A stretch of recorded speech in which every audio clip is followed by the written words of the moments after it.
女傭疑遭虐打，手於腳爛，登機返家。呢個23歲嘅女仔，手掌同埋面都瘀晒，隻腳又有懷疑被滾水6個嘅傷痕，依家喺印尼一間醫院度留醫。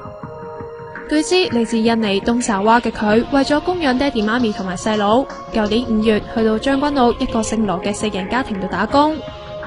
冇幾耐打返俾僱傭公司，投訴僱主要求高又爭人工，想辭職，但之後就冇下文。到咗上個禮拜5，消息話佢嘅僱主冇知會中介公司，就將佢送去機場。凌晨嗰時，成身傷晒嘅佢喺候機室俾女同鄉同埋入境處職員問咩事。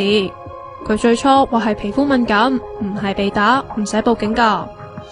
上咗機之後，佢先話俾僱主用衣架、木棍虐打，又用滾水辣身，唔夠瞓又食唔飽。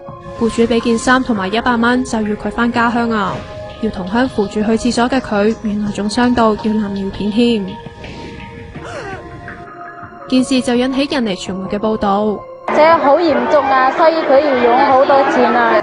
一班喺香港嘅印傭，尋日喺維園幫佢籌到14,000蚊嘅醫藥費，之後又去到印尼駐港總領事館請願。發起請願嘅負責人就話好傷心，希望當局會正視事件。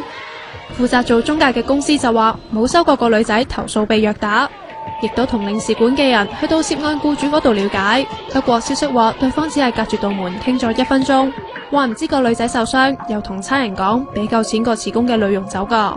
據知嗰家人之前都想過2個女傭，但佢哋都做唔夠半年就劈炮。差人依家將案件列做雜項處理。